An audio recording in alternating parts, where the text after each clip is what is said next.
Jamaah hormati, keberhasilan dalam pendidikan anak itu nanti kesimpulannya dipengaruhi oleh 4. 1, orang tua.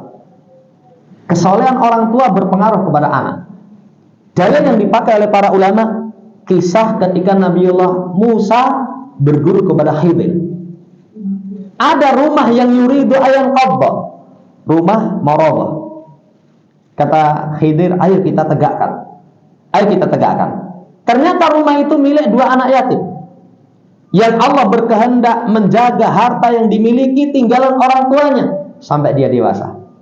Wa kana abuhuma sholiha. Kedua orang tuanya soleh. Kesolehan anak itu dipengaruhi sama kesolehan orang tua.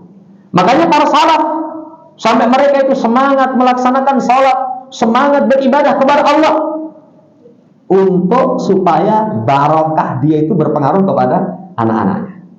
Ini yang pertama. Makanya dalam agama, kalau seseorang sebelum memiliki anak, sebelum lahirnya anak itu dipersiapkan. Kalau seorang laki-laki pilih wanita, fatfar bidatid-din, pilih yang punya agama, punya kesalihan. Kalau seorang perempuan, kalau ada laki-laki yang datang memiliki akhlak, memiliki agama, terima. Karena kesalehan orang tua berpengaruh kepada keturunan. Yang kedua, kesalehan anak itu dipengaruhi sama pendidikan.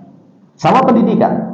Disekolahkan sekolahan yang di situ mengajarkan perkara-perkara yang menjadikan anak saleh, berakidah yang baik.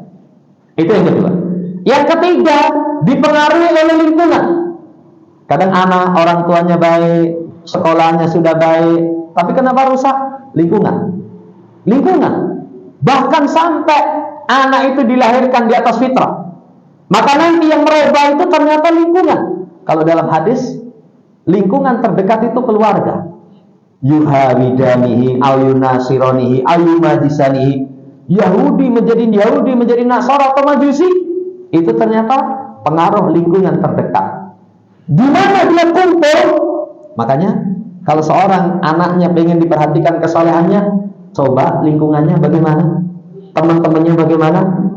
Cuman sayangnya lingkungan dari luar kita bisa hindari, tapi kita masukkan ke dalam rumah teman yang kadang sangat merusak, kita tidak sadar. Apa itu? HP sekalian sak kuotani. Wah, HP sak kuotani. Nah, kalau orang tua harusnya dilihat, sing mbok delok iki apa to, Le? Apa yang kamu lihat? Itu nanti berpengaruh kepada anak. Itu lingkungan yang ketiga. Yang keempat, faktor hidayah. Kalau faktor hidayah, nggak bisa. Jangankan diri kita, sekelas Nabiullah Nuh alaihissalam. Ketika beliau mengajak anaknya, anakku, ayo naik kapal. Ayo naik kapal. Apa jawaban si anak? Sa'awi ila jabal. Ya Allah, ya wahai bapak, saya akan daki gunung ini. Ya simuni minal ma. Nanti akan terjaga dari air bah. Kata Nuh, enggak ada hari ini yang selamat kecuali yang naik kapal bapak. Tetap ngotot itu. Sekelas Nabiullah Nuh tidak bisa membuka pintu hati sang putra. Ini faktor hidayah. Makanya coba cek.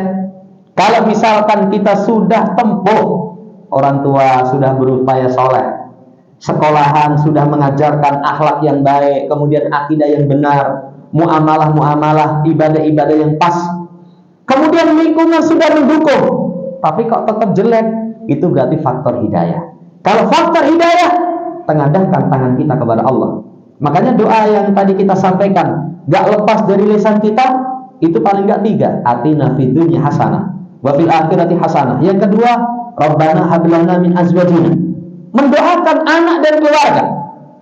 Yang ketiganya, Allahumma ighfir lana wa liwalidayna, mendoakan kedua orang tua.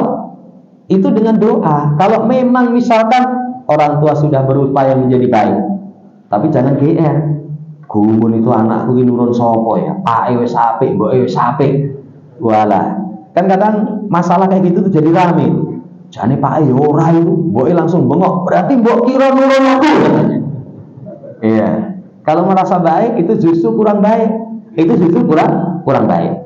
Jadi dicek. Tapi kalau memang sudah maksimal, sudah pilihkan lingkungan sekolah yang baik, itu berarti hidayah. Buka pintu hatinya dengan doa kepada Allah Subhanahu wa taala. Wallahu taala itu kalau masih ada kekurangan berkaitan dengan pendidikan. Tapi kalau misalkan memang yang 3 awal kurang, ya kita harus benahi. Termasuk akidah, orang tua tanamkan akidah. Ya, sering itu para ulama kasih contoh berkaitan tentang ketika Nabi mengajari Fadl bin Abbas. Ya gulam, inni u'ailumuka kalimatin, ihfadillah yahfadka. Anak, aku akan ajarkan beberapa kata. Jaga Allah, Allah akan menjagamu. Sampai pada kalimat, idza sa'alta fas'alillah. Kalau minta, minta sama Allah. Itu tertancap dalam dirinya. Sandalnya putus, minta sama Allah. Nah, itu penanaman akidah. Sama dengan anak-anak kita misalkan, Pak, nanti belikan sepeda, minta sama Allah, nanti biar Allah kasih rezeki. Tak tuh kok nih. Jangan tenang, tanggal 6 nanti pila topik ya, dibelikan.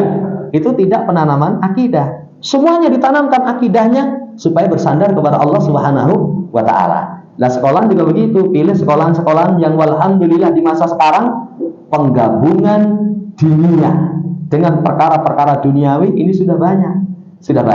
Nah, kalau itu sudah lingkungan itu pilih misalkan masjid, ya dekat dengan masjid, pilih teman-teman yang baik, itu nanti akan berpengaruh kepada kebaikan anak. Wallahu a'lam.